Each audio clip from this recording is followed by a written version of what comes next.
जय हिंद दोस्तों, स्वागत है आप सभी का आपके अपने परिवार द लॉजिकल साइंस में। मैं हूं आलोक सिंह आतीश और आज के इस वीडियो सेशन में हम लोग डिस्कस करने वाले हैं आरआरबी अपडेटेड साइंस एमसीक्यू के 8वें क्लास की। जी हाँ दोस्तों, इससे पीछे के वीडियो सेशन में हम लोगों ने आरआरबी अपडेटेड साइंस एमसीक्यू का 7वां क्लास देखा था। और मेरे मित्र, आप सबों को मालूम है कि इस सेशन में हम लोग ग्रुप डी 2022 में जो साइंस क्वेश्चन पूछे गए हैं उसको डिस्कस कर रहे होते हैं।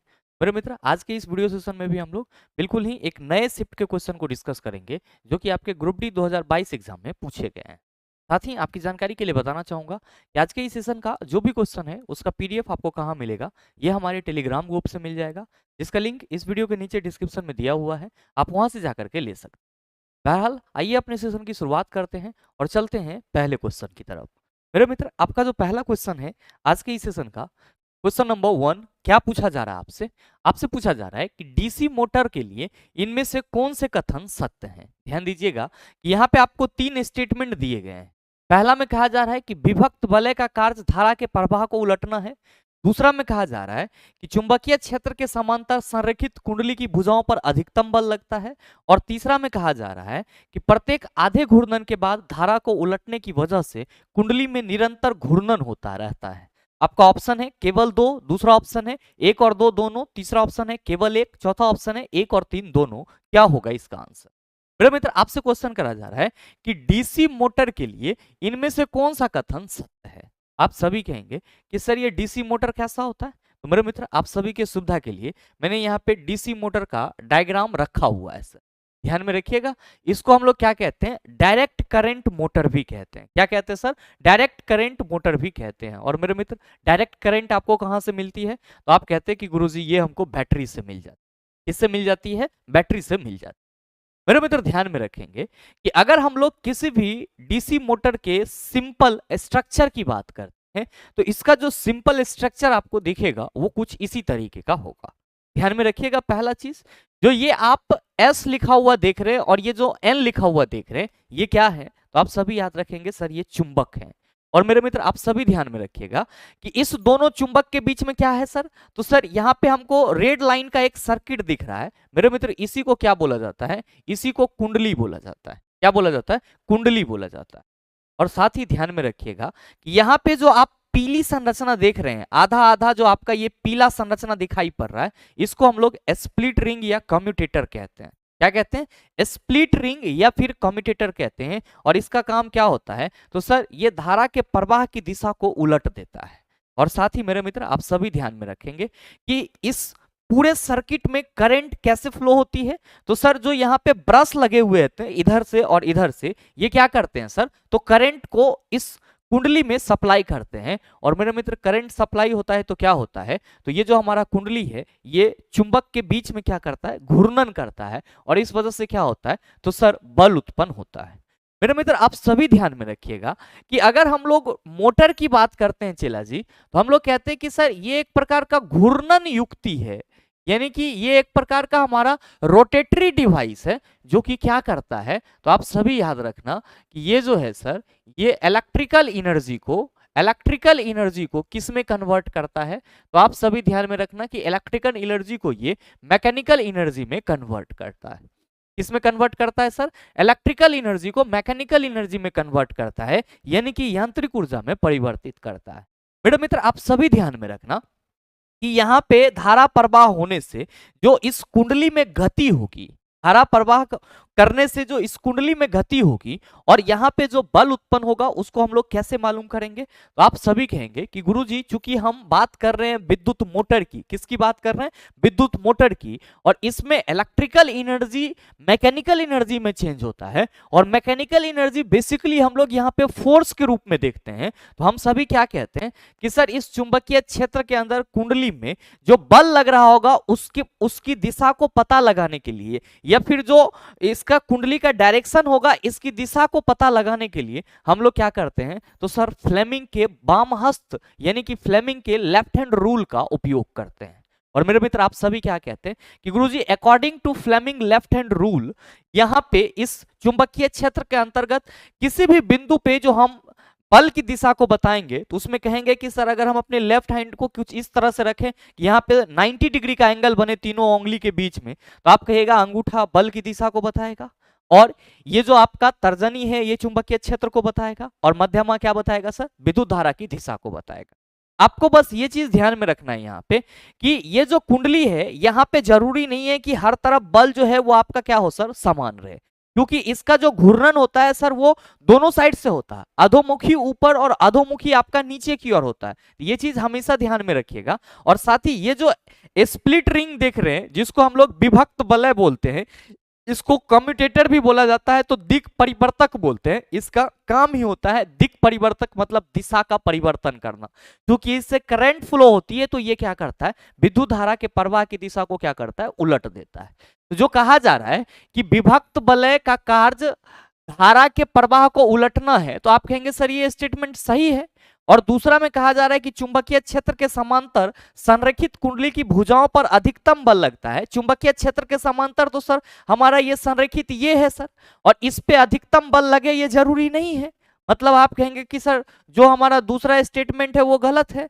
और तीसरा में कहा जा रहा है कि प्रत्येक आधे घूर्णन के बाद धारा को उलटने की वजह से कुंडली में निरंतर घूर्णन होते रहता है। बिल्कुल सही है सर, जो प्रत्येक आधा यहाँ पे घूर्णन होता है तो क्या होता है सर, धारा को उलट दिया जाता है, जिस वजह से कुंडली में निरंतर घूर्णन होती है और आपको निरंतर क्या मिलते रहता है, यांत्रिक लाभ मिलते रहता है, जो कि आपका क्या है, तो आप कहते हो सर इलेक्ट्रिकल एनर्जी को मैकेनिकल एनर्जी में कन्वर्ट किया हुआ हमारा एक स्वरूप है या रूप है। तो आप क्या कहेंगे कि सर इसका मतलब ये हुआ कि जो क्वेश्चन करा जा रहा है कि डीसी मोटर के लिए इनमें से कौन सा कथन सही है, तो हम कहेंगे केवल 1 और 3 सही है। बिल्कुल देख लीजिए किस ऑप्शन में है, आप कहेंगे सर चौथे ऑप्शन में है, तो आपके इस क्वेश्चन का सही आंसर क्या होगा, ऑप्शन नंबर डी हो जाएगा। मेरे ख्याल से आप सभी मित्र समझ पाए होंगे। ध्यान में रखिएगा कि विद्युत मोटर किस सिद्धांत पे कार्य करता है, तो आप सभी याद रखेंगे विद्युत मोटर फ्लेमिंग के लेफ्ट हैंड रूल पे कार्य करता है। किस पे कार्य करता है, फ्लेमिंग के लेफ्ट हैंड रूल पे कार्य करता है। और जो जनरेटर होता है तो सर वो फ्लेमिंग के राइट हैंड रूल पे कार्य करता है। ये दो चीज आप सभी अपने माइंड में रखेंगे। नेक्स्ट क्वेश्चन देखिएगा चेला जी, बड़ा ही सरल सा क्वेश्चन आपसे पूछा जा रहा है कि निम्न अभिक्रिया डैश का उदाहरण है। अभिक्रिया मैग्नीशियम हाइड्रोक्साइड और HCl के बीच हो रही है। क्या बन रहा है, मैग्नीशियम क्लोराइड और वाटर बन रहा है। मेरे मित्र आप सभी क्या कहोगे कि गुरुजी ये जो हमारा मैग्नीशियम हाइड्रोक्साइड है ये भी हमारा एक बेस है, यानी कि क्षार है। ये क्या है चला, ये क्षार है। और ये जो HCl है चला ये क्या है, आप कहोगे सर जी ये तो अम्ल है। और मेरे मित्र आप सभी ध्यान में रखना कि अम्ल और क्षार जब अभिक्रिया करते हैं तो क्या बनाते हैं, आप कहेंगे गुरुजी लवण और जल बनेगा। और यहाँ पे देख रहे हैं कि ये हमारा क्या है, आप कहिएगा जल, तो जाहिर सी बात है चेला जी ये हमारा क्या हो जाएगा, आप कहेंगे लवण यानी कि सॉल्ट हो जाएगा। क्या हो जाएगा, लवण यानी कि सॉल्ट हो जाएगा। और मेरे मित्र such a type of reaction in which the acid reacted with base, this type of reaction is known as neutralization reaction. इसको क्या कहते हैं, उदासीनीकरण अभिक्रिया कहते हैं। बड़े मित्र आप सभी ध्यान में रखना कि जब हम संयोजन अभिक्रिया की बात करते हैं तो इसी को कॉम्बिनेशन रिएक्शन बोला जाता है। और हम लोग कहते हैं कि sir when the two compound are combined together to form a single product, मतलब जब दो अवयव एक दूसरे के साथ जोड़ करके एकल उत्पाद का निर्माण करते हैं तो उसे हम लोग संयोजन अभिक्रिया कहते हैं। और अवक्षेपण अभिक्रिया इसी को प्रिसिपिटेशन रिएक्शन कहा जाता है, जिसमें प्रिसिपिटेट फॉर्म में अवक्षेप बने। अपघटन अभिक्रिया डिकम्पोजिशन रिएक्शन कहलाता है। संयोजन अभिक्रिया का क्या होता है सर, जस्ट अपोजिट होता है। संयोजन में दो छोटे छोटे अणु जुटते हैं और जुट करके बड़ा अणु का निर्माण करते हैं। अपघटन में बड़ा अणु टूट करके छोटे छोटे अणु का निर्माण करते हैं। नेक्स्ट क्वेश्चन देखिएगा चिल्लासी, बड़ा ही आसान सा सवाल ये भी है कि स्लाइडेन और स्वान द्वारा दिया गया कोशिका सिद्धांत निम्नलिखित में से किन जीवों पर लागू नहीं होता है। आप सभी कहेंगे सर पहले तो ये बताओ कि ये स्लाइडेन और स्वान ने कोशिका सिद्धांत क्या दिया था, या कोशिका सिद्धांत के बारे में क्या बताया था। मेरे मित्र बड़ा ही सरल सा चीज इन्होंने बताया था, क्योंकि स्लाइडेन और स्वान जो हैं ये दोनों क्या हैं, तो सर एक वनस्पति शास्त्री हैं और एक जंतु शास्त्री हैं। मतलब बोले तो एक बोटनिस्ट और एक जूलॉजिस्ट। और मेरे मित्र इन दोनों ने मिलकर ये बताया अलग अलग जंतुओं और अलग अलग वनस्पतियों पे अध्ययन करने के उपरांत कि इस दुनिया में या इस संसार में जितने भी जीव हैं that's all are made up of cell. ये सब के सब किससे बने हुए हैं, कोशिका से बने हुए हैं। अब इनका शरीर या तो एक कोशिका से मिलकर बना हुआ है या फिर बहुत सारे कोशिका से मिलकर बना हुआ है। मतलब स्लाइडन और स्वान ने इस दुनिया में रह रहे सभी जीवों के लिए जो प्रिडिक्शन करा कि that's all are made up of single cell और अ मल्टीपल सेल, तो ये उनका एक स्टेटमेंट बन गया कि सभी जीव जो हैं वो एक या एक से अधिक कोशिका से मिलकर बने होते हैं। तो कोशिका सिद्धांत का पहला कथन ये हो गया चेला। अब फिर इन्होंने ये भी बताया कि जो नया सेल बनता है वो पहले से उपस्थित कोशिका से बनता है, यानी कि all the cell are formed from the pre existing cell. जितने भी कोशिकाएं बनते हैं वे सब के सब पहले से उपस्थित कोशिका से बनते हैं। और यही दो स्टेटमेंट कोशिका सिद्धांत का सर मेन स्टेटमेंट माना जाता है, जो कि स्लाइडन और स्वान के द्वारा दिया गया था। याद रखिएगा, दोनों जर्मनी के ही वैज्ञानिक थे। और मेरे मित्र, आप सबों को यहां पे ये ध्यान में रखना होगा कि स्लाइडन और स्वान के अकॉर्डिंग सभी जीव तो इसके अंतर्गत आ जाते हैं, लेकिन जब हम लोग बात करते हैं विषाणुओं की यानी कि वायरस की, तो सर वायरस का जो बॉडी है ये सेल के अवस्था तक नहीं पहुंच पाया, यानी कि कोशिका के अवस्था तक नहीं पहुंच पाया। और जब मेरे मित्र वायरस का शरीर कोशिका से मिलकर बना ही नहीं है, वायरस के पास कोशिका है ही नहीं, तो जाहिर सी बात है कि स्लाइडन और स्वान का जो कोशिका सिद्धांत है या कोशिकीय सिद्धांत जो सेल थ्योरी है वो इस पे अप्लाई नहीं होगा। तो आप सभी क्या कहेंगे कि सर फिर जो हमसे क्वेश्चन करा जा रहा है कि स्लाइडन और स्वान द्वारा दिया गया कोशिका सिद्धांत निम्नलिखित में से किन जीवों पर लागू नहीं होता है, हम सीधे कहेंगे वायरस पे लागू नहीं होता है। और मेरे मित्र, आप सभी नोट करके कहीं पे लिख लीजिएगा कि सेल थ्योरी का एक्सेप्शन है, सेल थ्योरी का अपवाद कौन है, तो आप सभी याद रखिएगा सेल थ्योरी का अपवाद वायरस है। क्यों? क्योंकि इस पे कोशिकीय सिद्धांत लागू नहीं होता है। काहे नहीं होता है? क्योंकि इसका शरीर कोशिका के अवस्था तक नहीं पहुंच पाया। मेरे ख्याल से समझ पाए होंगे। आइए बात करते हैं अगले क्वेश्चन की। अगला क्वेश्चन, एक सीधे धारावाही चालक के कारण उत्पन्न चुंबकीय क्षेत्र की दिशा इनमें से किसका उपयोग करके निर्धारित की जा सकती? ऑप्शन है फ्लेमिंग का दाएं हाथ का नियम, दूसरा है बाएं हाथ के अंगूठे का नियम, तीसरा है फ्लेमिंग के बाएं हाथ का नियम, और चौथा आपका दाएं हाथ के अंगूठे का नियम। मेरे मित्र, अगर आप सभी ग्रुप डी 2022 के साइंस क्वेश्चन के रेगुलर स्टूडेंट हैं, रेगुलर आप हमारी क्लासेस को देख रहे हैं, तो इस क्वेश्चन का सही आंसर मैं आप सबों से उम्मीद करूंगा। और मेरे मित्र, मैंने अपने इस ग्रुप डी 2022 के क्वेश्चन डिस्कशन सीरीज में कई बार ये चारों लॉ को या जो यहाँ पे लॉ हैं उन सभी के बारे में एक्सप्लेन करा है। और कहीं ना कहीं मैं इस क्वेश्चन का आंसर आप सबों से एक्सपेक्ट करूंगा कि सही आंसर क्या होगा, आप सभी नीचे कमेंट करके जरूर बताइएगा। आइए बात करते हैं अगले क्वेश्चन की। क्वेश्चन नंबर 5 की किसी चालक का प्रतिरोध डैश के अनुक्रमानुपाती होती। चालक के टर्मिनलों के बीच आरोपित विभवांतर, चालक से होकर प्रवाहित होने वाली धारा, और नेक्स्ट है फिर चालक की अनुप्रस्थ काट के क्षेत्रफल, और फिर नेक्स्ट है चालक की लंबाई। मेरे मित्र ध्यान में रखिएगा, यहां पे कहा जा रहा है कि किसी चालक का प्रतिरोध डैश के अनुक्रमानुपाती होती है। अनुक्रमानुपाती को यहां पे हम लोग क्या कहेंगे सर? समानुपाती होती है। और हम सबों को मालूम है कि किसी भी चालक का जो प्रतिरोध होता है वो तार के लंबाई के समानुपाती होती है, और साथ ही जो तार के क्रॉस सेक्शन एरिया होती है उसके व्युत्क्रमानुपाती होती है। तो सही आंसर क्या हो जाएगा? आप सभी कहेंगे सर अनुक्रमानुपाती पूछ रहा है, तो सही आंसर हमारा ऑप्शन नंबर डी हो जाएगा। उम्मीद करते हैं समझ पाए होंगे। आइए बात करते हैं अगले क्वेश्चन। अगला क्वेश्चन, क्वेश्चन नंबर 6, क्या पूछा जा रहा है कि 5D क्षमता वाले एक उत्तल लेंस को -3D क्षमता वाले एक अवतल लेंस के साथ जोड़कर रखा गया है। इन संयोजन की फोकस दूरी कितनी होगी? ऑप्शन है 50 सेंटीमीटर, दूसरा ऑप्शन है -50 सेंटीमीटर, तीसरा ऑप्शन है 0.5 सेंटीमीटर, और चौथा ऑप्शन है -0.5 सेंटीमीटर। क्या होगा इसका आंसर?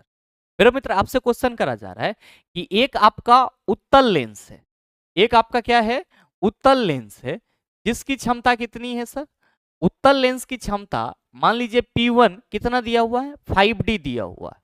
और साथ ही साथ जो अवतल लेंस है उस अवतल लेंस की क्षमता को आप यहाँ पे P2 मान लीजिए, कितना दिया हुआ है? -3D। कहा जा रहा है कि इस दोनों ही लेंस को आपस में जोड़ दिया जाए तो जो संयुक्त लेंस है उसकी फोकस दूरी क्या होगी? जो आपका संयुक्त लेंस होगा उसका फोकस दूरी क्या होगा, ये चीज आपको बताना है। मेरे मित्र, आप सभी ध्यान में रखिएगा कि जब दो पतले लेंस को आपस में जोड़ा जाता है तो उसकी जो संयुक्त फोकस दूरी होती है वो किसके बराबर होती है? 1/f = 1/f1 + 1/f2 के बराबर होती है। किसके बराबर होती है? 1/f = 1/f1 + 1/f2 के बराबर होती है। मेरे मित्र आप सभी यहाँ पे ध्यान में रखना कि चूंकि आपका यहाँ पे P1 दिया हुआ है 5D, तो यहाँ से आप क्या कर सकते हो, तो सर F1 निकाल सकते हो। क्यों? क्योंकि आप सबों को मालूम होना चाहिए कि लेंस की जो क्षमता होती है वो लेंस की फोकस दूरी का व्युत्क्रम होता है, यानी कि लेंस की फोकस दूरी का उल्टा क्या होता है, लेंस की क्षमता होती है। तो चला जी आप सभी यहाँ पे क्या कहेंगे कि गुरुजी चूंकि P1 इक्वल टू 5D है और हम सबों को मालूम है कि P इक्वल टू 1/F होता है, तो हम ये कह सकते हैं P1 के लिए कि सर P1 के लिए हम ये कह सकते हैं कि P के जगह हम 5 रख सकते हैं। ओहो, P के जगह हम 5 रखें और 1/F जो है वहां पे हम क्या कर दें, सर 1/F1 कर दे। का है तो सर क्षमता P1 माने हैं तो फोकस दूरी को 1 मान लीजिए। मेरे मित्र आप क्या कहेंगे कि सर क्रॉस मल्टीप्लीकेशन के बाद ये हो जाएगा इतना, और हम लोग कहेंगे कि F1 इक्वल टू कितना हो जाएगा, सर 1/5 हो जाएगा। मेरे मित्र ध्यान में रखिएगा, जब लेंस की फोकस दूरी मीटर में होती है तब उसका ऐसा यूनिट हम लोग डायोप्टर लेते हैं। तो यहाँ पे जो फोकस दूरी आया है वो किस में आया है, मीटर में। लेकिन आपका आंसर किस में आना चाहिए, तो सर ऑप्शन सेंटीमीटर में दिया हुआ है। तो कुछ नहीं करना है, मीटर को सेंटीमीटर में बदलने के लिए 100 से गुना करते हैं। तो आप कहेंगे सर ये हो जाएगा 20×5 = 100, यानी कि F1 चला हमारा कितना आ गया, आप कहेंगे सर 20 आ गया। मेरा मित्र ध्यान देना कि अगर हमारा P2 माइनस 3D है तो आप कहेंगे सर फॉर्मूला तो P इक्वल टू 1/F ही रखनी है। तो -3 इक्वल टू हम यहाँ पे P2 है तो F2 ले लेते हैं, और -3F2 इक्वल टू क्या हो जाएगा 1, और आप कहेंगे कि गुरुजी ये F2 इक्वल टू हो जाएगा -1/3। यहाँ पे भी सेम कहानी सर, क्या तो सर ये तो मीटर में आएगा, सेंटीमीटर में लाने के लिए 100 से गुना करना होगा। F2 इक्वल टू क्या हो जाएगा, तो सर -100/3 हो जाएगा। चला जी संयुक्त लेंस की जो फोकस दूरी होती है वो आपका 1/F equal to 1/F1 plus F2 होता है, और आपके सामने में F1 भी यहाँ पे निकल गया है और F2 भी आपका इधर निकल गया है। तो क्या आप बताइए कि संयुक्त लेंस की फोकस दूरी नहीं निकाल सकते? आप कहेंगे सर काहे नहीं निकाल सकते? हम कहेंगे कि सर चूंकि 1/F इक्वल टू होता है 1/F1 plus F2, 1/F1 plus F2, तो हम लोग यहाँ पे क्या कहेंगे, हम लोग कहेंगे कि 1/F इक्वल टू हो जाएगा सर F1 तो हमारा 20 आया है, प्लस जो हमारा F2 है वो क्या है, तो सर -100/3।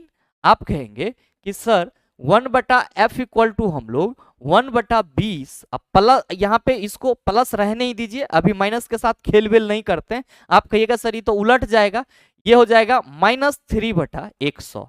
चिला जी आपके सुविधा के लिए और हम लोग यहाँ पे एक स्टेप लिख लेते हैं, 1/F equal to 1/20 plus minus minus 3 क्या हो जाएगा आपका सर 100 हो जाएगा। ध्यान में रखिएगा एग्जाम हॉल में आपको इतना नहीं करना है, हम समझा रहे हैं इसलिए आपको करके दिखा रहे हैं। अब क्या कहेंगे कि सर 20 और 100 का एलसीएम लेंगे, कितना होगा आप बताइए? आप कहिएगा सर 100 ही होगा। तो मेरे मित्र आप सभी ध्यान दीजिएगा कि यहाँ पे हम लोग ये कहेंगे कि सर 1/F इक्वल टू हो जाएगा 20 और 100 का एलसीएम 100। 20×5 से कितना होता है सर 100, और 100 एकम 100 ही हो जाएगा। तो हम कहेंगे कि सर 1/F इक्वल टू 2/100 हो जाएगा, और 2F इक्वल टू क्या होगा सर 100, और 50 दूना कितना होता है चला 100, F इक्वल टू कितना हो जाएगा 50 सेंटीमीटर। F इक्वल टू कितना आ गया चला 50 सेंटीमीटर। तो आपसे जो क्वेश्चन करा जा रहा है कि 5D क्षमता वाले एक उत्तल लेंस को -3D क्षमता वाले एक अवतल लेंस के साथ जोड़कर रखा गया है, इन संयोजन की फोकस दूरी कितनी होगी? आप कहेंगे सर इन संयोजन की जो फोकस दूरी होगी वो 50 सेंटीमीटर होगा। कितना होगा चला 50 सेंटीमीटर। और मेरे मित्र आप देख रहे हैं यहाँ पे कि कहीं भी आपको साइन वाइन उलटने पलटने की जरूरत नहीं पड़ी है, आसानी से ये सॉल्व हो गया है। तो थोड़ा सा ध्यान देके देख लीजिएगा। आप क्या कहेंगे कि सर 50 सेंटीमीटर माइनस के साथ भी है प्लस के साथ भी है, लेकिन आपको आंसर किस में आया है सर प्लस, तो किसको टिक करेंगे? आप कहेंगे सर प्लस वाले को टिक करेंगे। तो बिल्कुल आपके इस क्वेश्चन का सही आंसर क्या होगा, ऑप्शन नंबर ए हो जाएगा। मेरे ख्याल से चीजों को आप समझ पाए होंगे। आइए बात करते हैं हम लोग अगले क्वेश्चन की। अगला क्वेश्चन देखिएगा चला जी, क्वेश्चन नंबर 7 बड़ा ही सरल सा क्वेश्चन है। आपसे पूछा जा रहा है कि मेंडल से पहले कई वैज्ञानिक ने मटर और अन्य जीवों में लक्षणों की वंशागति का अध्ययन शुरू कर दिया था, लेकिन मेंडल वंशागति के नियम देने में सफल रहे। मेंडल की सफलता से संबंधित कुछ तर्क नीचे दिए गए हैं, जिनमें से एक के अलावा अन्य सभी सही है। गलत तर्क का चयन कीजिए। आपका पहला ऑप्शन है कि उन्होंने प्रत्येक पीढ़ी में किसी विशेष लक्षण वाले जीवों की गिनती रखी थी, बिल्कुल सही है चला। दूसरा है कि उन्होंने एक समय में एक लक्षण की वंशागति का अध्ययन किया, जबकि उनसे पहले के वैज्ञानिकों ने जीव को संपूर्ण रूप से लेकर अध्ययन किया, ये भी बिल्कुल सही है सर। मेंडल ने जो स्टडी करा था सर, वो एक स्पेशल कैरेक्टरिस्टिक्स को ही पकड़ के चल रहे थे, जबकि अदर वैज्ञानिक सब गुण को साथ में लेके चल रहा था। तीसरा, उन्होंने अपने विज्ञान और गणित के ज्ञान को मिश्रित किया, बिल्कुल सही है। और चौथा, उन्होंने छोटे आकार के नमूनों के आधार पर काम किया था, ये तो बिल्कुल गलत है। वो तो मटर का बीज न लिया था चेला, छोटा और लंबा, वो उसका काम करने का आधार तो नहीं था। तो क्या कहेंगे सर, गलत कथन तो हमारा ऑप्शन नंबर डी है। आइए बात करते हैं अगले क्वेश्चन की। अगला क्वेश्चन, क्वेश्चन नंबर 8 कि प्रोपीन यौगिक की समजातीय श्रेणी का अगला चौथा सदस्य कौन सा होगा। प्रोपीन बात की जा रही है चेला, क्या कहोगे सर, ये एल्कीन ग्रुप का कंपाउंड है, और एल्कीन ग्रुप के कंपाउंड का जनरल फॉर्मूला CnH2n होता है।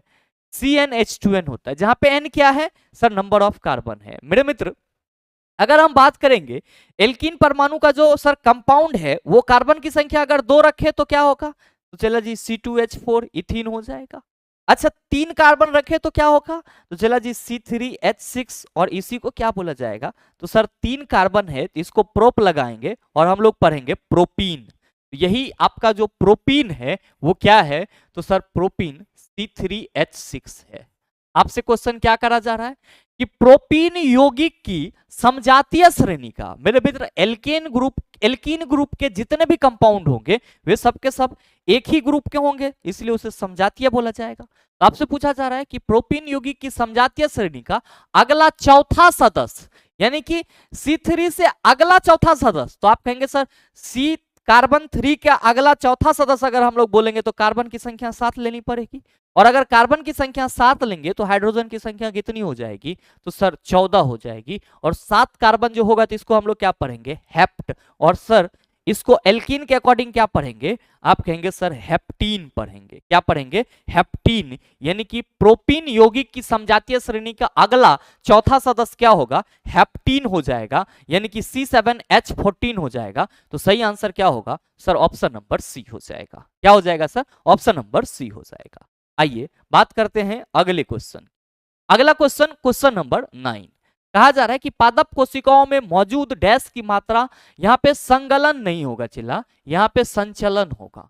आपसे क्वेश्चन करा जा रहा है कि पादप कोशिका में मौजूद डैश की मात्रा संचलन को सुगम बनाने के लिए कोशिकाओं की संरचना में परिवर्तन कर देती है। सर ऑप्शन नंबर ए, जल की मात्रा जो है वो क्या करता है, तो संचलन को सुगम बनाने के लिए कोशिका की संरचना में परिवर्तन करता है। और मेरे मित्र याद रखिएगा, सिर्फ पादप ही नहीं, जंतुओं में भी जो संचलन की प्रक्रिया होती है वो किस माध्यम में होती है, तो सर जलीय माध्यम में होती है। किस माध्यम में होती है, जलीय माध्यम में होती है। ये चीज आप सभी ध्यान में रखना। यहाँ पे विद्युत रासायनिक स्पंद की बात की जा रही है, जिसका प्लांट से कोई लेना देना नहीं है। हार्मोन, तो सर प्लांट में हार्मोन होते हैं जो प्लांट के अन्य कार्यों के लिए क्या होते हैं सर, रिस्पॉन्सिबल होते हैं। नेक्स्ट क्वेश्चन देखेंगे, क्वेश्चन नंबर 10 कि कार्बन C4+ आयन बनाने में असमर्थ क्यों होता है। क्योंकि यह श्रृंखलन गुण प्रदर्शित करते हैं, क्योंकि यह आसानी से इलेक्ट्रॉन ग्रहण करता है, क्योंकि इसके निर्माण के लिए अधिक भास में ऊर्जा की आवश्यकता होती है, अधिक मात्रा में ऊर्जा की आवश्यकता होती है। चला यहाँ पे भास नहीं होगा, और क्योंकि इसमें चतुसंयोजकता होता है। मेरे मित्र आप सभी ध्यान में रखेंगे कि अगर हम लोग कार्बन की बात करते हैं तो एटॉमिक नंबर 6 और मास कितना लेते हैं 12। इलेक्ट्रॉनिक कॉन्फ़िगरेशन की बात करते हैं तो सर कहते हैं हम लोग कि कार्बन के सर प्रथम कक्षा में 2 इलेक्ट्रॉन होता है, जबकि लास्ट कक्षा में 4 इलेक्ट्रॉन होता है। हम सबों को मालूम है कि जितने भी परमाणु होते हैं वे सब के सब अस्थाई बनना चाहते हैं, और अस्थाई बनने के चक्कर में सर ये इलेक्ट्रॉन का लॉस या गेन करते हैं। लेकिन जो हमारा कार्बन है सर, वो न तो इलेक्ट्रॉन को लॉस करता है, न इलेक्ट्रॉन को गेन करता है। ये क्या करता है, तो सर ये साझा करता है। क्या करता है सर, साझा करता है। मेरे मित्र आप सभी के मन में आ रहा होगा कि गुरुजी ये साझा क्यों करता है।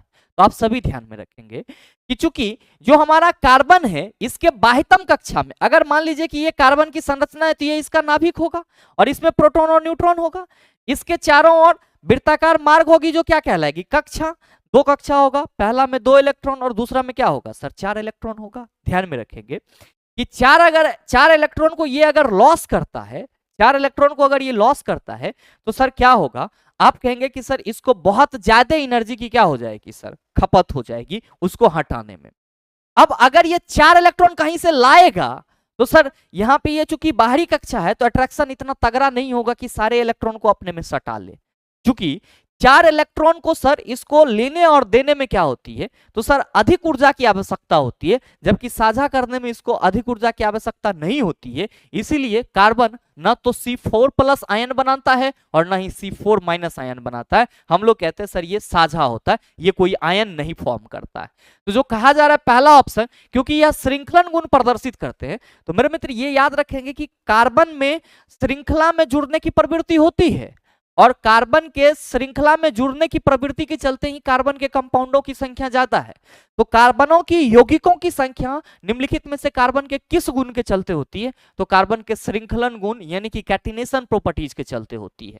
जबकि यहाँ पे आपसे पूछा जा रहा है कि आयन बनाने में असमर्थ क्यों होता है, तो सिंपल बात है कि अधिक ऊर्जा की जरूरत होती है। तो आप कहेंगे सर ये वाला ऑप्शन तो हमारा आंसर नहीं होगा, क्योंकि यह आसानी से इलेक्ट्रॉन ग्रहण करता है, ये इलेक्ट्रॉन ग्रहण नहीं करता और ना ही लॉस करता है। आप कहेंगे सर ऑप्शन सी सही है, क्यों, क्योंकि इसमें लिखा हुआ है क्योंकि इसके निर्माण के लिए अधिक मात्रा में ऊर्जा की क्या होती है, आवश्यकता होती है। आइए बात करते हैं सर अगले क्वेश्चन की। अच्छा एक चीज और ध्यान में रखिए कि कार्बन के परमाणु का आकार छोटा होता है, इसीलिए जिस किसी भी यौगिक में कार्बन होते सर उसका बॉन्ड बहुत मजबूत होता है, ये चीज भी आप ध्यान में रखिएगा। नेक्स्ट क्वेश्चन है क्वेश्चन नंबर 11 कि किसी दिए गए गोलीय दर्पण की वक्रता त्रिज्या -20 सेंटीमीटर है, दर्पण की फोकस दूरी r चला दिया हुआ है -20 सेंटीमीटर, तो फोकस दूरी r/2 होता है। तो आप क्या कहिएगा कि सर -20/2 यानी कि ये हो जाएगा -10 सेंटीमीटर। सही आंसर ऑप्शन नंबर डी हो जाएगा, कोई दिक्कत नहीं होना चाहिए। चला नेक्स्ट क्वेश्चन देखिएगा, क्वेश्चन नंबर 12, नीचे दिए गए कथनों पर विचार कीजिए और सही उत्तर का चयन कीजिए। गर्म करने पर कॉपर पाउडर की सतह पर कॉपर 2 ऑक्साइड की काले रंग की परत चढ़ जाती है, बिल्कुल सही है चला। यदि इस गर्म किए गए पदार्थ के ऊपर से हाइड्रोजन गैस प्रवाहित की जाए तो सर सतह पर मौजूद काली परत भूरी हो जाती है, भूमि नहीं चला, भूरी हो जाती है। और ध्यान में रखिएगा ये दोनों ही स्टेटमेंट सही है। और जो रेडॉक्स रिएक्शन के लिए हम लोग कॉपर का हाइड्रोजन के साथ संयोजन पर कॉपर ऑक्साइड का हाइड्रोजन के साथ संयोजन पढ़ते हैं, सेम कहानी यहाँ पे ये है। तो आप क्या कहेंगे कि सर दोनों कथन जब सही है तो हमारा आंसर क्या होगा, आप कहिएगा ऑप्शन नंबर बी हो जाएगा। और ध्यान में रखिएगा कि यहाँ पे जो कॉपर को ऑक्सीजन के साथ गर्म किया जाएगा और फिर जो यहाँ पे कॉपर ऑक्साइड के साथ हाइड्रोजन को सर ऐड किया जाएगा तो ऑक्सीडेशन और रिडक्शन रिएक्शन को बताएगा, यानी कि ऑक्सीकरण और अवकरण अभिक्रिया को बताएगा। नेक्स्ट क्वेश्चन चेला क्वेश्चन करा जा रहा है आपसे कि तत्वों के संयोजी कोष इलेक्ट्रॉन के अनुसार उनका सही क्रम क्या है। ध्यान में रखिएगा कि किसी भी परमाणु का जो बाह्यतम कक्षा होता है, जैसे ये मान लीजिए कोई परमाणु है, इसका पहला कक्षा ये हुआ, दूसरा कक्षा ये हुआ, इसके बाद कोई कक्षा ना है तो इसको हम लोग बाह्यतम कक्षा बोलेंगे। और किसी भी परमाणु का चेला जी जो बाह्यतम कक्षा होता है यानी कि जो आउटर मोस्ट सेल होता है उसे ही क्या बोला जाता है, तो सर इसे ही वैलेंस सेल बोला जाता है, यानी कि इसे ही संयोजी सेल, संयोजी कक्षा बोला जाता है। आपसे पूछा जा रहा है कि तत्वों के संयोजी कोष इलेक्ट्रॉनों के अनुसार उनका सही क्रम क्या है, यानी कि कोई आपका जो यहाँ पे 4 ऑप्शन दिया हुआ है, इस चारों ऑप्शन में से कौन सा तत्वों के संयोजी कोष इलेक्ट्रॉन के अनुसार सही क्रम है। ध्यान दीजिएगा पहला ऑप्शन में आपका फ्लोरीन, ऑक्सीजन, कार्बन और लिथियम है। चला जी याद रखेंगे कि अगर हम फ्लोरीन की बात करेंगे एटॉमिक नंबर 9 होता है, तो सर परमाणु का नाभिक, इसमें दो इलेक्ट्रॉन और इसमें क्या होगा सर 7। तो सबसे ज्यादा संयोजी इलेक्ट्रॉन किसमें है, सबसे ज्यादा संयोजी इलेक्ट्रॉन आप कहेंगे सर 7 में यहाँ पे दिख रहा है, यानी कि सबसे ज्यादा कह रहे हैं मतलब फ्लोरीन में आपका 7 संयोजी इलेक्ट्रॉन है। ध्यान में रखिएगा कि संयोजी कक्षा में जो इलेक्ट्रॉन उपस्थित होता है उसे ही संयोजी इलेक्ट्रॉन कहते हैं। ऑक्सीजन की परमाणु संख्या 8, तो नाभिक हो गया पहला कक्षा और दूसरा कक्षा, पहला में 2 दूसरा में 6, तो संयोजी इलेक्ट्रॉन एक 6 हो गया चला। कार्बन 6 होता है, तो परमाणु नाभिक पहला कक्षा दूसरा कक्षा 2 और 4, संयोजी इलेक्ट्रॉन 4 होगा। और लिथियम है 3 होता है एटॉमिक नंबर, तो सर ये हमारा 2 और 1, संयोजी इलेक्ट्रॉन एक होगा। संयोजी इलेक्ट्रॉन क्या होगा? एक होगा। और मेरे मित्र इसको कैसे दर्शाया गया है? तो F का सबसे ज्यादा, फिर ऑक्सीजन का, फिर कार्बन का, फिर लिथियम का। ये तो सही क्रम है। अब देखो यहाँ पे नियोन है तो सर 10, इसका संयोजी इलेक्ट्रॉन 8 होगा। और नाइट्रोजन है, इसका संयोजी इलेक्ट्रॉन कितना होगा? तो सर नाइट्रोजन का एटॉमिक नंबर 7 होता है, तो 2 और 5, इसका संयोजी इलेक्ट्रॉन 5 हो जाएगा। तो यहाँ पे ये वाला तो ठीक है, लेकिन यहाँ पे ये 7 होता है और ये दिया हुआ है, तो आप कहेंगे सर ये वाला साइन तो इसको बड़ा दिखाना चाहिए, लेकिन फ्लोरीन में भी आप जस्ट बताएं कि 7 गो है संयोजी इलेक्ट्रॉन, तो ये तो हमारा पहली गलत हो गया। अब लिथियम 3, लिथियम के संयोजी कक्षा में इलेक्ट्रॉन की संख्या 1 और ऑक्सीजन के कक्षा में संयोजी इलेक्ट्रॉन की संख्या 2, और लिथियम को सर ऑक्सीजन से बड़ा दिखाया गया, तो ये भी गलत है। अब यहाँ पे है सर आपका बोरोन। बोरोन का एटॉमिक नंबर कितना होता है? तो सर बोरोन आपका hydrogen 1, helium 2, lithium 3, beryllium 4, boron 5 आपका होता है। हाँ ठीक है, चला एटॉमिक नंबर इसका 3 हो जाए। सॉरी, वैलेंस इलेक्ट्रॉन कितना होगा सर? 3। यही ना पूछ रहा है, संयोजी कोष इलेक्ट्रॉन, तो सर संयोजी इलेक्ट्रॉन तो बोरोन में आपका 3 होगा। कार्बन में सर, तो आप कहेंगे सर कार्बन में तो 4, अब 12 दिखाया जा रहा है, गलत है। सही क्या होगा? चला ऑप्शन नंबर ए होगा। याद रखिएगा, किसी भी परमाणु का बाह्यतम कक्षा संयोजी कक्षा कहलाता है और उसमें उपस्थित इलेक्ट्रॉन की संख्या संयोजी इलेक्ट्रॉन कहलाती है। नेक्स्ट क्वेश्चन देखिए, क्वेश्चन नंबर 14। कहा जा रहा है कि निम्नलिखित में से कौन से उपकरण विद्युत धारा के तापीय प्रभाव पर आधारित होते हैं? ताप दीप्त लैंप, इलेक्ट्रिक गीजर, विद्युत जनरेटर। आप कहेंगे सर ताप दीप्त लैंप और इलेक्ट्रिक गीजर ये क्या होते हैं? तो विद्युत धारा के तापीय प्रभाव पर आधारित होते हैं। जबकि जो विद्युत जनरेटर है ये क्या है? तो आप कहेंगे सर विद्युत धारा का चुंबकीय प्रभाव है। यहाँ पे हमको विद्युत धारा का क्या देखने को मिलता है सर? चुंबकीय प्रभाव देखने को मिलता है। या आप कह सकते हैं कि सर जो विद्युत चुंबकीय प्रेरण सिद्धांत होता है उस पे कौन कार्य करता है? सर जनरेटर कार्य करता है। तो सही क्या है आपका? केवल 1 और 2। तो देख लीजिए आपके किस ऑप्शन में। आप कहेंगे सर ऑप्शन नंबर बी में है 1 और 2 दोनों, तो सही आंसर आपका 1 और 2 हो गया। कोई दिक्कत नहीं होना चाहिए। नेक्स्ट क्वेश्चन देखिएगा सर, क्वेश्चन नंबर 15। कुछ खाद्य पदार्थों को जल्दी से पकाने के लिए आप कहेंगे बेकिंग पाउडर का इस्तेमाल करते हैं। बाद बाकी सोडियम क्लोराइड सर साधारण नमक बोला जाता है, अमोनियम क्लोराइड NH4Cl2 इसी को नौसादर बोला जाता है, bleaching powder CaOCl2 calcium oxychloride बोलते हैं। चिल्ला नेक्स्ट क्वेश्चन नंबर 16। एक त्रिभुजाकार कांच के प्रिज्म के माध्यम से अपवर्तित होने वाली प्रकाश किरण के लिए विचलन कोण डैश के बीच का कोण होता है। याद रखिएगा चिल्ला जी, अगर ये हमारा प्रिज्म है तो ये वाला जो है वो क्या कहलाएगा? प्रिज्म का आधार कहलाएगा। और ये जो आप देख रहे हैं इसको प्रिज्म का कोण बोला जाता है। और अगर ये कोई प्रकाश की किरण है इसको हम लोग क्या कहेंगे? तो सर ये प्रिज्म पे गिर रही है तो ये हमारा आपतित किरण होगा। क्या होगा? आपतित किरण होगा। और चला जी याद रखिएगा कि ये जैसे ही प्रिज्म में घुसेगा ये इस तरह से जाएगा, तो ये वाला जो किरण है ये क्या है हमारा? आप सभी याद रखेंगे अपवर्तित किरण। क्या है? अपवर्तित किरण है। और यहां से ये जो फिर आधार की ओर मुड़ जाता है इसको हम लोग क्या कहते हैं? सर निर्गत किरण कहते हैं। और मेरे मित्र अगर हम यहाँ पे इस आपतित किरण को हम थोड़ा सा आगे बढ़ाएं और ये जो हमारा निर्गत किरण है इसको थोड़ा हम आगे बढ़ाएं, तो यहाँ पे आप देख रहे हैं एक एंगल बन रहा है। याद रखिएगा इसी को क्या कहा जाता है? विचलन कोण, जिसको किससे रिप्रेजेंट किया जाता है? एंगल डी से रिप्रेजेंट किया जाता है। यानी कि आपतित किरण और निर्गत किरण से जो आपका कोण बनता है वो क्या कहलाता है? तो सर विचलन कोण, एंगल ऑफ डेविएशन कहलाता है। देख लीजिए किस ऑप्शन में। आप कहेंगे सर पहले ऑप्शन में आपतित किरण और आपतन बिंदु पर अभिलंब है, बिल्कुल गलत है। अपवर्तित किरण और निर्गत किरण बिल्कुल गलत है। आपतित किरण और अपवर्तित किरण गलत है। आपतित किरण और निर्गत किरण सही है। हमेशा याद रखिएगा कि प्रिज्म का विचलन कोण आपतित किरण और निर्गत किरण से बनता है। आप सभी देख रहे हैं कैसे बनता है। रेड वाला जो लाइन आपको दिखाया गया है वो क्या है सर? एंगल ऑफ डेविएशन यानी कि विचलन कोण है। Next question, question number 17। निम्नलिखित में से किस खाद्य पदार्थ में आयरन प्रचुर मात्रा में पाए जाते हैं? सर गुड़ में आपका आयरन क्या होता है? प्रचुर मात्रा में पाया जाता है। लोहा प्रचुर मात्रा में पाया जाता है। दूध की बात करते हैं तो लगभग में सभी पोषक तत्व तो मिल जाते हैं, लेकिन खास करके हमें क्या मिलता है सर? कैल्शियम मिलता है। और चावल की बात करते हैं तो हम कहते हैं सर कार्बोहाइड्रेट हमें मिलता है। नेक्स्ट क्वेश्चन देखिएगा, क्वेश्चन नंबर 18 कि चला जी ये सार्वधिक नहीं है, यहाँ पे सार्वभौमिक होगा। सार्वभौमिक जिसको हम लोग यूनिवर्सल कहते हैं। चला ठीक है, सार्वभौमिक सूचक से यूनिवर्सल जो आपका पीएच स्केल है उसी की चर्चा की जा रही है। सूचक से परीक्षण करने पर 5 विलियनों ए बी सी डी और ई के पीएच मान क्रमशः इतना है। तो आपसे ये पूछा जा रहा है कि इन विलियनों के लिए H+ आयन सांद्रण के बढ़ते क्रम में पीएच का मान क्या होगा। क्या कहिएगा कि सर जो हमारा बिलियन है उसमें ए है, बी है, सी है, डी है, ई है। क्वेश्चन के अनुसार ए का पीएच वैल्यू 4, बी का पीएच वैल्यू 1, सी का पीएच वैल्यू 11, डी का पीएच वैल्यू कितना है सर 7, ई का पीएच वैल्यू कितना है गुरुजी 9 है। मेरे मित्र आपसे पूछा जा रहा है कि H+ आयन सांद्रण के बढ़ते क्रम में पीएच का मान क्या होगा। तो आप क्या कहेंगे कि सर H+ आयन को सिर्फ देखना है, OH- आयन को नहीं देखना है। हम सबों को मालूम है कि पीएच स्केल में जो हमारा 7 होता है ये उदासीन होता है। अब 7 से नीचे आएंगे तो सर ये अम्ल होगा और ये H+ आयन की H+ आयन की शक्ति को प्रदर्शित करेगा। 7 से ज्यादा जाएंगे तो सर ये बेस होगा और ये OH- आयन को प्रदर्शित करेगा। तो हमें कहा जा रहा है H+ आयन, हम क्या कहेंगे कि सर यहाँ पे तो बेस भी है। तो मेरे मित्र आप सभी ध्यान में रखेंगे कि हम पहले यहाँ पे बढ़ते क्रम में अगर सजा रहे हैं तो हम ये देखेंगे कि H+ आयन जो सबसे ज्यादा होगा वो लास्ट में होगा और जो सबसे कम होगा वो पहले होगा। तो आप कहेंगे सर ये जो हमारा सी सॉल्यूशन है इसका तो पीएच वैल्यू 11 है, तो मेरे मित्र ये बेस है तो इसमें H+ आयन होगा। आप कहेंगे नहीं, इसमें तो सबसे ज्यादा OH- आयन होगा।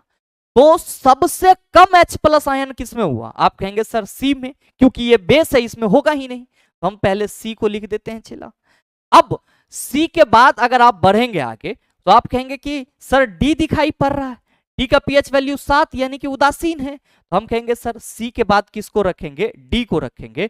और यहां पे चूंकि हमको बढ़ते हुए दिखाना है तो हम ये कहेंगे कि सर सी के पास जो H+ आयन होगी वो कम होगी। आप कहेंगे ऑटोमेटिकली कम है सर, इसको बताने की जरूरत नहीं है।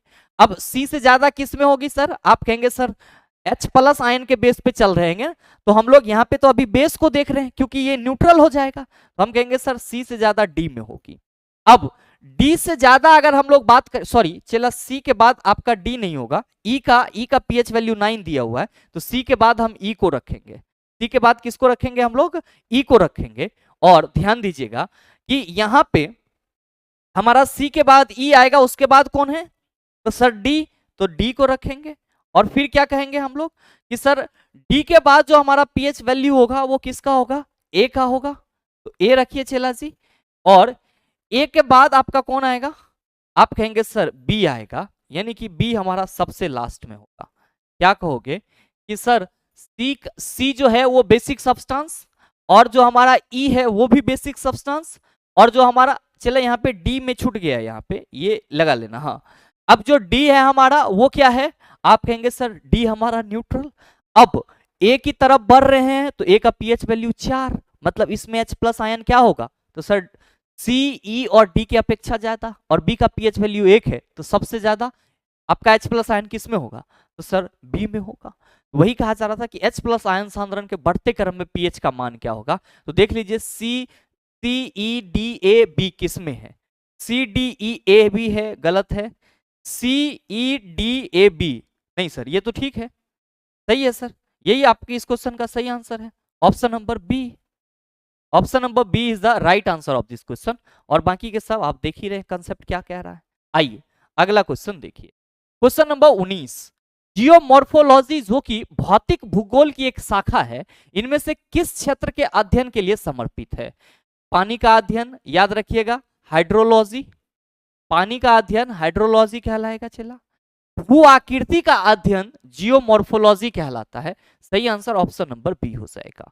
वायुमंडल का अध्ययन याद रखिएगा, वायुमंडल का अध्ययन मेट्रोलॉजी कहलाता है। क्या कहलाता है, मेट्रोलॉजी। और मृदा का अध्ययन क्या कहलाएगा तो आप सभी याद रखना पेडोलॉजी कहलाता है।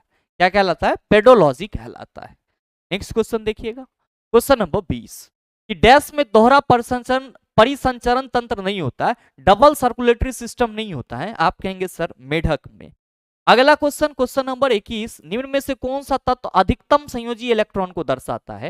नाइट्रोजन में सर संयोजी इलेक्ट्रॉन की संख्या 5, एल्युमिनियम में संयोजी इलेक्ट्रॉन की संख्या 3, फ्लोरीन में संयोजी इलेक्ट्रॉन की संख्या 7, हाइड्रोजन में संयोजी इलेक्ट्रॉन की संख्या 1। सर अधिकतम फ्लोरीन का है तो सही आंसर हमारा फ्लोरीन ही होगा।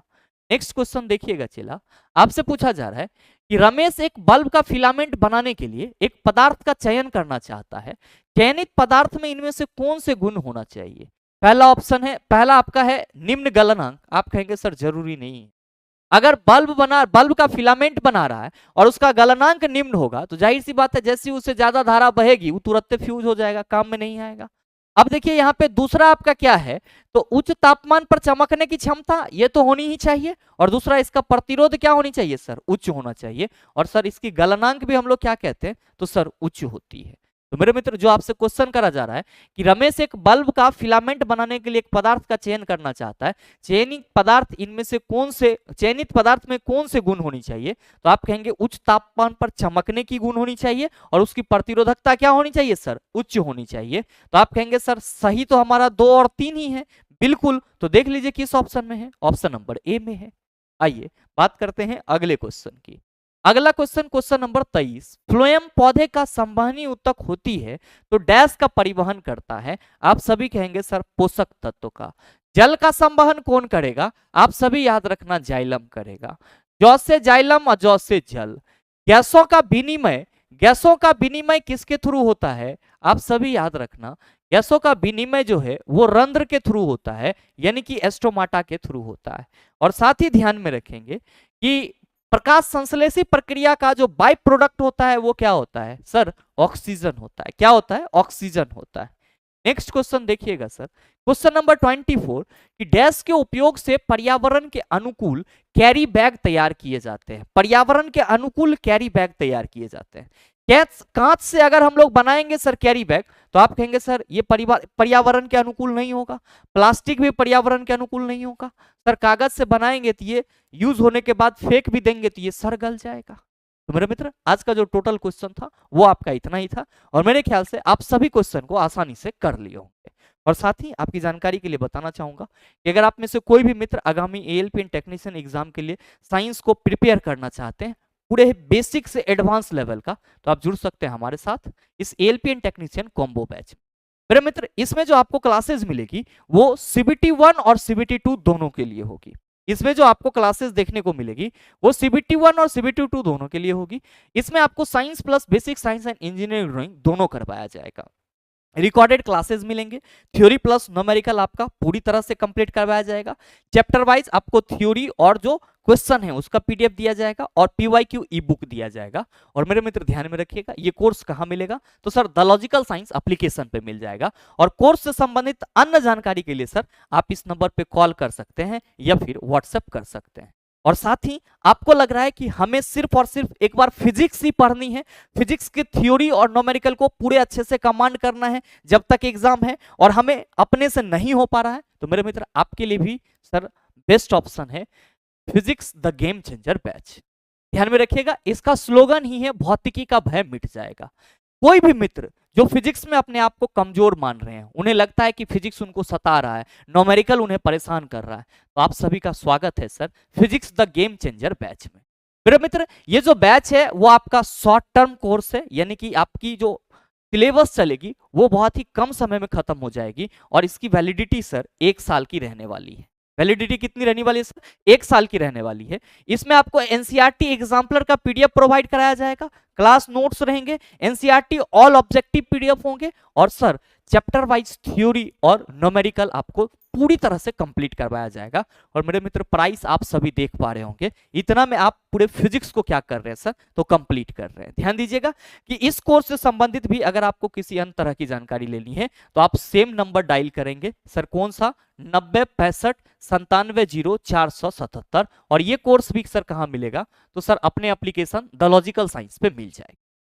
मेरे ख्याल से आप सारी बातों को समझ पाए होंगे। साथ ही उम्मीद करते हैं कि ये वीडियो आपको अच्छा लगा होगा। अगर आपको वीडियो अच्छा लगा तो वीडियो को लाइक कीजिएगा, ज़्यादा से ज़्यादा शेयर कीजिएगा, और हाँ अगर आप चैनल पे नए हैं तो सब्सक्राइब करके बेल आइकन दबा लीजिएगा, ताकि इस तरह के एग्जाम रेलेवेंट वीडियो का नोटिफिकेशन सबसे पहले आपके पास पहुंचे और आप उसको सबसे पहले देख पाओ। मिलते हैं फिर अगले वीडियो सेशन में, तब तक के लिए best of luck, thank you, have a nice day.